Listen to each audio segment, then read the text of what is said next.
Hey, I thought tonight I'd go over a few of the comments that we have, and not in well, just to explain my own confusion on some of the comments that we have. Let me tell you that when Beth and I started our channel, we actually didn't think anybody would be interested in our simple life, and it was very simple back then. We didn't have a charity, and we really were focused on our own lives. It was our own simple life. Back then, when we started, we actually were living with Nanai in the second bedroom with Nanai, and if you know anything about the way that on a simpler level, Filipino houses are built, they're built with a wall that only goes up, say, 8 feet, and then the extra 2 feet that takes you into what would normally be the loft space is open. So everything is open. So that's why I started to build our own house, which started off really just building like a bedroom, away from Nanai's house, so that we could have a married life, if you understand me. So we decided that we would just do videos that were fun for us, and that's what we did. And back then we used to do a lot. One of our subscribers told me that he counted once, the most that he counted was 18 I know it sounds impossible, doesn't it? 18 videos in one day. Well, it's come down a little bit from then, but the idea was that we would do things that we enjoy. What's that saying? If you find something that you really love doing, and you can earn a living at that, you'll never work a day in your life. Well, let's just look at, without going into names, just the general view. The one that inspired me to start this video was one that we just got in the last sort of 24 hours, and he couldn't understand. This is not an unusual thing. It comes up every so often. We did have someone who said, "I liked it better when you lived in that little house in the mountains." To which I remember I responded, "Do we have to be as poor as the people that we help?" Which of course we shouldn't be. The other one, it said today, "If you want to help the less fortunate, why did you buy that big piece of land and build a house?" See, some of the others, they're all in about the same vein. What were you thinking? What were you thinking? You're a senior and you took on an enormous project like that. You're supposed to be enjoying your retirement. I still can't understand why people think that you should be doing what they think is right. And one person said that his wife said that well, they shouldn't be doing that. What they should be doing is this. And I facetiously said, the next time I come into a point where I need to make an important decision about how I live my life, I'll call your wife. And that's really what it means, isn't it? When people think that you should do what they would do, it can't work, can it? See, we made up our minds that when we started, after we'd been going for a little while, the haters, very quickly, the haters come around. And what we were looking at was this hater talking to that hater about me or Beth as if we didn't exist. Yeah, well, he did this, didn't he? And she looked like that. So we reassessed what we hoped to achieve. And the basic thing that we hope to achieve still in our channel is we want to make friends, and we don't want people who come into our home. It's as if we invite you into our home and to share not exactly intimate details, but to share certainly more about our lives than would normally be shared.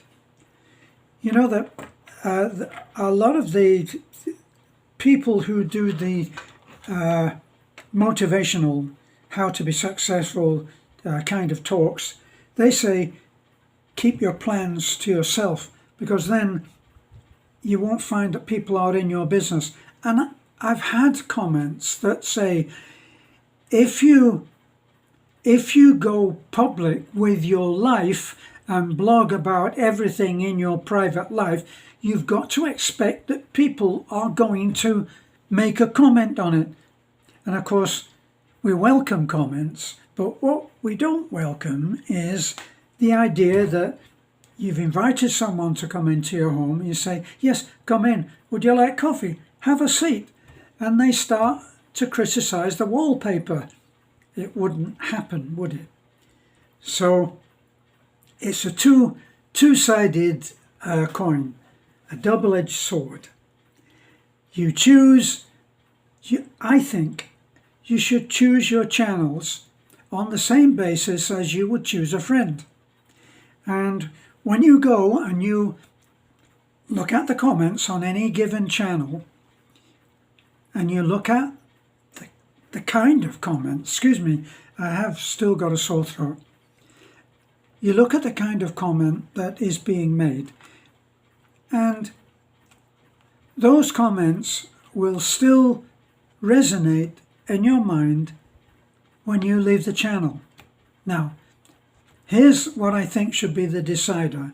In exactly the same way that if you met someone and they turned out to be full of toxic opinions about you and about your life and how you live and what you do and how good or bad you are, you would say, as you walked away, you would talk to your wife and you'd say, or husband, let's not meet that person again.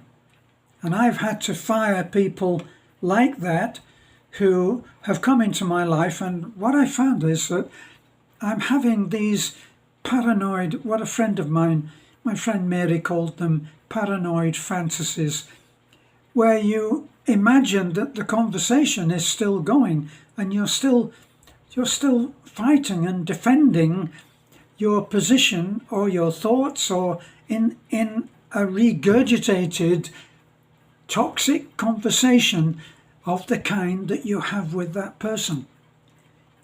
If you have someone in your life like that, fire him. Don't give him notice. Just say, let's not talk again. And you get that person out of your life. After a while, those toxic conversations which you found yourself having every time you had a visit with the person will die away, and you'll feel a lot happier. So that the benefit we found was that in saying that we have a feel-good channel, first of all, I don't need people who are going to put me down. Call me sensitive, but I see no benefit in someone who is there on destruct mode. So, if they want to destroy things, I hold the opinion that there are plenty of sites that you can go to and make toxic, poisonous, venomous comments about anybody you wish, and it will be welcomed because that's their job. So they're going to do their job, whatever you say. So it's not that I welcome opinions which are different to mine, viewpoints that are other than I would have thought of, and I welcome the chance to look at that and say, you know what, that makes sense to me. So that's okay with me. But if someone wants to criticize the way that we live, are we this or we that? Why are you like that or like this? Or you are stupid for thinking that way, and why don't you think another way? There's a little place that you can go to and it says hide. So when you're running a channel, if you have somebody who just keeps going on and making shitty comments about you and to you or about other people, you can hide that person. And he can make as many comments as you like, but it will never be seen because he's hidden. So, if you come on and you make a shitty comment, guess what? You'll be hidden. So let's offer perhaps a look at the kind of people that are coming to the Philippines. Now, the first category that I put people in, and I don't do this to anyone and say you are this or you are that, but it's an observation from looking at all of the expat, particularly expat or foreigner channels when I first came out here, and I see those people who are posting photographs of themselves surrounded by beautiful people at a bar, raising their glasses of beer, tanduay, or whatever it is, with the girls in very, very revealing very revealing costumes. I say they are sex tourists. So they're here for a good time. Now, sorry, I have got a frog in my throat. I have no judgment to make on that. At one time, it may well have been all that I would have been interested in, but I'm not now. And I think sex tourist is probably a fair comment. I had someone that I did meet when I was in the US, and he wrote and said that he was thinking of visiting, and he outlined his plan. His plan was to do a trip, probably rent a car and drive around Cebu or any of the other islands, and he wanted to know how difficult it would be to have a companion. So that's what he was interested in. The car he thought he could find, the hotels he thought he could find, the places to go, that wasn't a problem. The cream on the thing was his sexy, beautiful, willing partner for his vacation. He's a sex tourist. What's the rest? There's not that many different kinds, but there's what I call the walking wounded.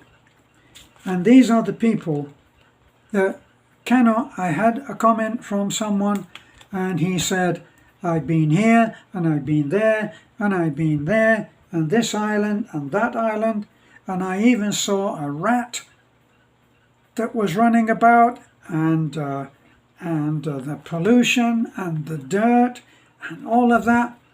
I'm on the plane to South America. See?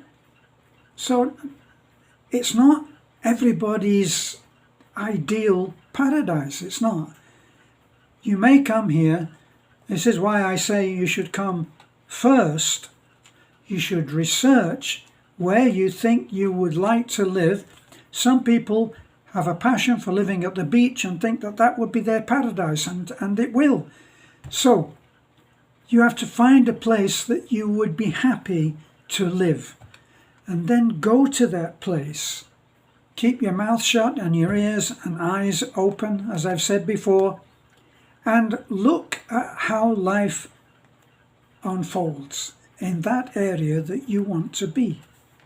Now, if you are someone who is looking for a second chance, and I put you in with the Walking Wounded on that, not really, because you may turn it all around, but if you are the Walking Wounded, you'll come out here and you'll be like the man that saw the rat and thought that there are no rats in South America.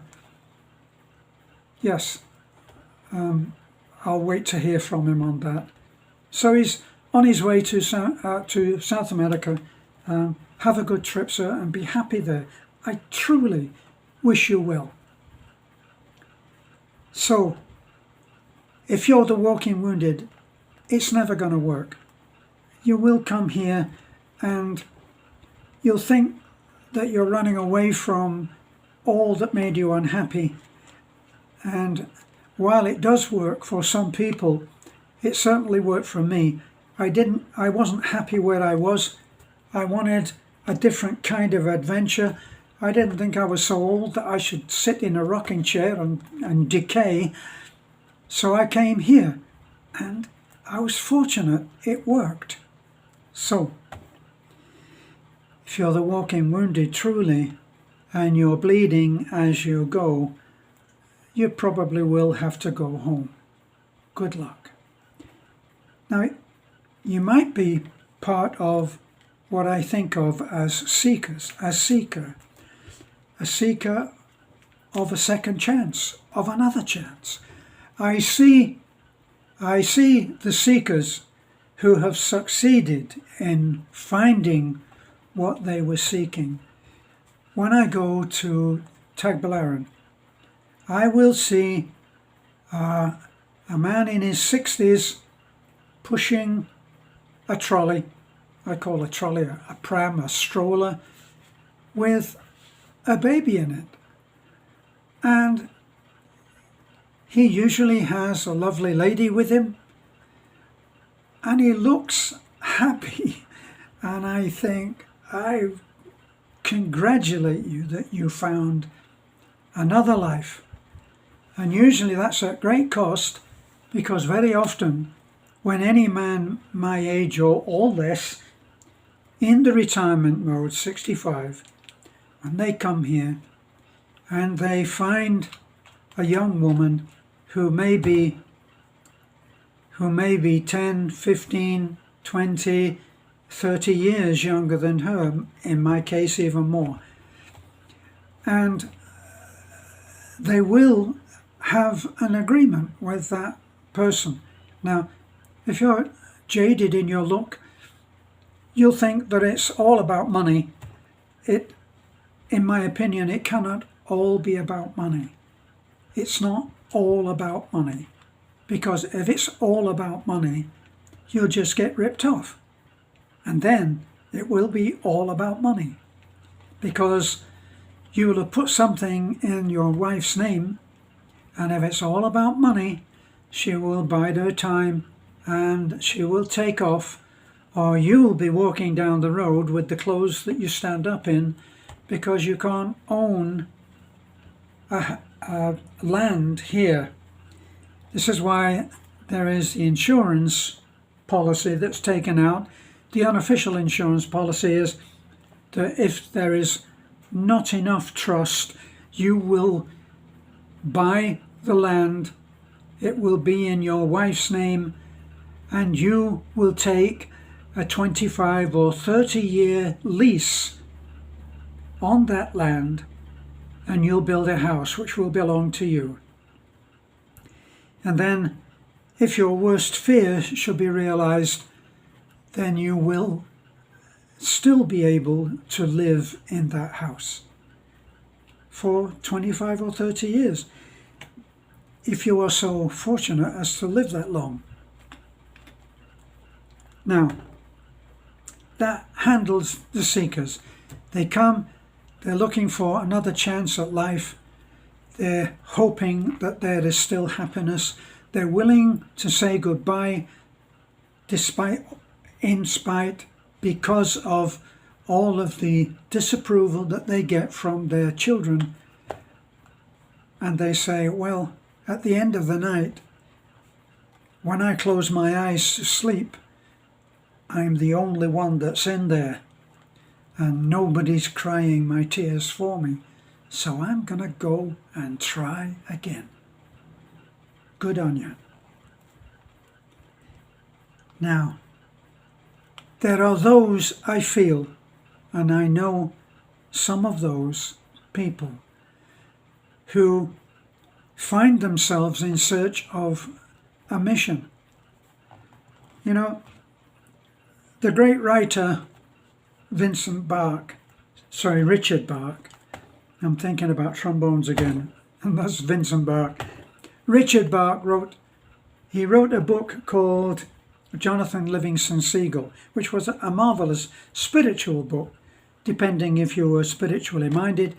As even Richard Bach said, if you are of that kind of mind, this is a wonderful story about Jonathan Livingston Seagull, who was a seagull. And if you are spiritually minded, you will see it as a metaphor for finding your way in search of your spiritual health. Now, so you may be someone who is on that mission. For me personally, my trip here was full of such unlikely decisions. I made up my mind that I was going to come to the Philippines because my youngest son was living here in the Philippines, and I went, and for a few weeks I stayed with him and had some quality time with him, and then I branched out on my own. And I asked someone, what did they think of Cebu? And they said, Cebu is a great place. You can get to so many cool places from Cebu.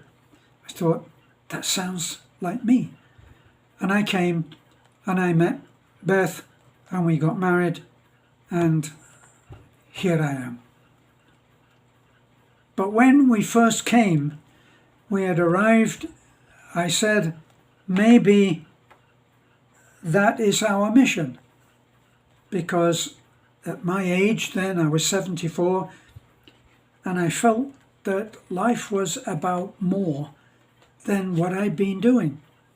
See, I'm the first to admit that as a musician, as a singer, as a performer, as an instrumentalist, working in bands, doing top 40 music for many, many years, I was a musician from the age of 15. And it was all about me. And when I got here, I began to go through a series of epiphanies where I realized that life is not all about me. And that's when we started to give. And we started to give to people who were less fortunate than ourselves, because we went round with a pastor and saw some of the conditions that people were living in. We said then to each other, surely we could do something to help. And that started us on our mission. So a lot of people have said to me in messages on Messenger, if you ever write to me on Messenger, I am always responding. I always respond. If you send me a meaningful letter that has some substance to it, if you send me hello, no, I'm not too good on answering those. I usually just say hello back. But if you share something about your life and you tell me about things, even in the comments of this video, if there is something that you want to share in exactly the same way that Beth and I share about our life, in a way which we hope will inspire people to take a chance, to risk something. You have to risk something to gain something. And if it is something that is about how you live your life, you may find great change like I did. And we set up our charity, and we are still working at that. Our present, the present work in progress that we are working on right now is to bring fresh water to a small community which is just down the road from us. It's actually the community of baby Jane, the little girl that had brittle bone disease, and as a little kid, if she tried to use a skipping rope and fell, she'd break her leg, and we've been trying to help her for years. So if you find yourself as being that person who is, maybe there is a mission for me. You know, I have people who are 70 years old and they're saying what they've seen us do has made them think, hey, maybe there's still a hope that I could have a life. Because believe me, in the West, so many times, once you get to 70, you could be actually just marking time, waiting for the trip over to the other side. To give you an idea, I came out when I was 74. When I was 74, I started building a house. We also put a new road into where we were living in the mountain. I designed and built a bridge. This was all incredible adventures for me. I'd never designed and built a bridge, but I remember when I was young and I was going over to the Playhouse, the BBC Playhouse on the other side of London Bridge on the embankment, and I would walk over London Bridge. Not Tower Bridge, that's not London Bridge. The famous bridge. London Bridge is the one that they actually sold, dismantled and sold. But I looked over the edge of that and I looked how it was designed, and I used that knowledge when I came here to build a bridge across the creek.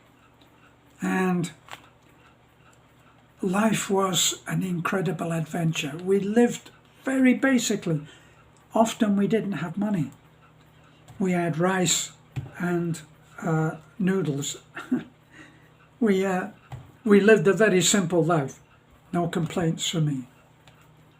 So, if you find that you're fitting in there somewhere and you want to, if you want to do a vicious comment, it won't last. It will only last as long as I see it, and then I'll delete it. Okay? But if you have something to say, something to share, we would love to see that. If you tell us that we made you laugh, if we tell us that you made you cry, if you tell us that we showed you something that means something to you, that may cause you to step out and try at life again. no matter how old you are. In July, I'll be 85. And I'm still doing okay. So, you've got to take a chance on life. It doesn't end with a number. It ends when you give up. Don't forget to like, comment, subscribe and share. If you share, it helps us a great deal because artificial intelligence on YouTube will take note of that and they will start to put our name around. Right now, we are not being supported by YouTube. We're 262,000 subscribers, and sometimes it takes us a long time, weeks, to make 1,000 shares, or not 1,000 shares, 1,000 likes or views, and that's what helps us to keep going. I'll let you go.